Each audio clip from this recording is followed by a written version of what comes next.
hoje veio ao meu coração trazer um livro que me é muito caro. Ele é pequenininho, mas é um livro que já tocou muito o meu coração, me trouxe muita paz em momentos de tribulação. E este livro se chama O Abandono à Providência Divina. Vamos ver se dá para vocês verem aqui, ó. O Abandono à Providência Divina. É do padre francês Jean-Pierre de Caussade, né? É um grande sacerdote que escreveu esse livro com tanto amor, com tanto carinho. É um homem de muita espiritualidade, de muita fé. E logo no início, né, ele fala sobre essa simplicidade da santidade nas coisas cotidianas, na calma, na paz, no silêncio. Eu vejo que a gente está precisando muito disso nas conversas que eu tenho tido com a Rita, com a Silvia, com tantos outros, com a Lora, com o Márcio. A gente precisa dessa paz, a gente precisa dessa suavidade, né?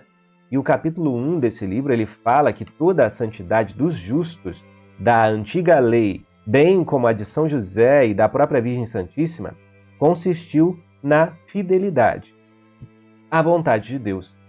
Fidelidade à vontade de Deus. Às vezes, nós queremos criar um jeito nosso de fazer as coisas, até um jeito nosso de obedecer a Deus. Mas às vezes é necessário a gente acalmar um pouquinho e ouvir a Deus. E não achar que estamos ouvindo quando a gente fica repetindo tantas palavras, né? Olha só o que o livro diz.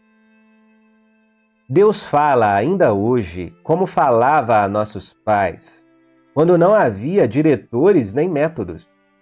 A fidelidade à vontade de Deus era toda a espiritualidade.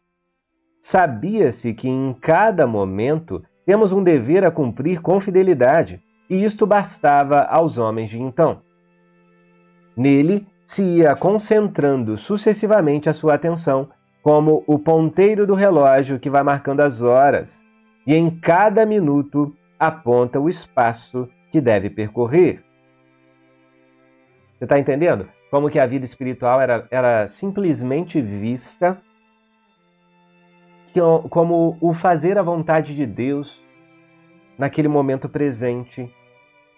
Havia mais simplicidade, havia menos excesso e com menos distrações, as pessoas se preocupavam. Olha, eu tenho que fazer isso agora. Não importa o que está acontecendo em volta, não importa as outras situações, eu não quero ver o que está acontecendo do outro lado do mundo. Eu tenho que fazer isso aqui, eu vou fazer bem feito, de maneira concentrada. E a pessoa encontrava a paz e a concentração naquela atividade, entendendo que ali estava a vontade de Deus. Veja como as pessoas encontravam a paz num tempo mais no passado, né? Mesmo quando não haviam os grandes diretores espirituais, dirigiam as almas, que dirigiam as ações das pessoas, né? Que ajudavam nesse discernimento. Mas vamos prosseguir aqui, ó. O seu espírito, movido sem cessar pelo impulso divino, encontrava-se insensivelmente voltado para um novo objeto que se lhes oferecia, segundo a disposição divina, em cada hora do dia. Então, eles estavam ali realizando uma tarefa, rezando, se encontrando com Deus nas tarefas das pessoas, e surgia ali uma nova atividade necessária, então se caminhava para essa outra atividade. Algumas atividades de manhã, algumas ao longo do dia, outras na noite, como um ponteiro do relógio que já sabe que vai para o próximo ponto. Uma vida organizada, apontando para Deus, né? Tais eram os segredos do proceder de Maria, a mais simples das criaturas e a mais entregue a Deus. A resposta que deu ao anjo, quando se limitou a dizer-lhe: faça-se em mim segundo a tua palavra, continha toda a teologia mística dos seus antepassados. Tudo aí se reduzia, como no presente, ao mais puro e ao mais singelo abandono da alma à vontade de Deus, qualquer que fosse a forma por que esta se apresentasse. Entenda então que Maria ela foi se esquecendo da sua vontade para ser preenchida da vontade de Deus, e tudo aquilo que aparecia diante dela, as escolhas que tinha que tomar, os desafios que tinha que ultrapassar e vencer, tudo ela fazia entendendo que ali havia um desígnio, um plano de Deus para ser cumprido. Será que você consegue olhar para os seus dias, meu amado irmão, minha amada irmã? Será que você consegue olhar para as suas tarefas, para as pessoas com as quais você se relaciona e analisar o que Deus quer que eu faça agora? Que Deus quer que eu faça agora e não ficar pensando, e semana que vem? Mas e aquilo que eu fiz de errado na semana passada? Mas e a morte da bezerra, que já morreu há tanto tempo? Às vezes as pessoas perdem tanto tempo com o passado e com o futuro, mas se esquecem de perceber a presença de Deus no momento presente. Maria estava sempre guardando, meditando as coisas no seu coração. Isso é a mais alta espiritualidade, isso é a mais alta teologia, é a melhor das filosofias. Aí está o segredo de toda a ciência. Maria ultrapassou todo o conhecimento humano, todo o seu conhecimento era baseado na experiência profunda do Deus vivo, que inclusive ela carregou no seu ventre, né?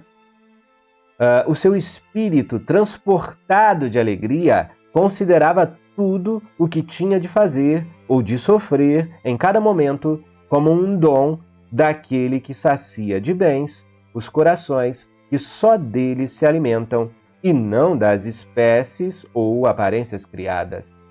Entenda, Deus mesmo alimenta e dá força e dá vigor e dá santidade àqueles corações que buscam como o principal sustento a sua vontade. Quem se alimenta da vontade de Deus permanece vigoroso, permanece forte, firme nos propósitos. Quem se abandona à providência divina cresce na fé. Por outro lado, quem tenta se alimentar das coisas passageiras sempre está com fome, porque não sacia. As criaturas não saciam aquele apetite que nós temos pelo Criador. Então nós precisamos nos abandonar à providência divina e eu faço com vocês aqui o ato de abandono. Eu vou rezando e você vai assimilando essas palavras no seu coração, né? E reza comigo. Você não precisa repetir exatamente, mas pensa nessas palavras como uma oração aí para você, tá bom? Eu acredito que vai te trazer um pouco de paz. É o ato de abandono à providência divina. Ó meu Deus, eu não sei o que hoje me há de suceder. Ignoro-o por completo, mas sei certamente que nada poderá acontecer-me que tu não tenhas previsto, regulado e ordenado de toda a eternidade. Isso me basta. Adoro os teus desígnios impenetráveis e eternos, e a eles me submeto de todo o coração. Quero tudo, aceito tudo e uno o meu sacrifício ao de Jesus Cristo, meu divino Salvador. Peço-te, em seu nome e pelos seus merecimentos infinitos, paciência nas minhas penas e submissão perfeita e inteira a tudo o que me suceder, segundo teu divino beneplácito. Assim seja.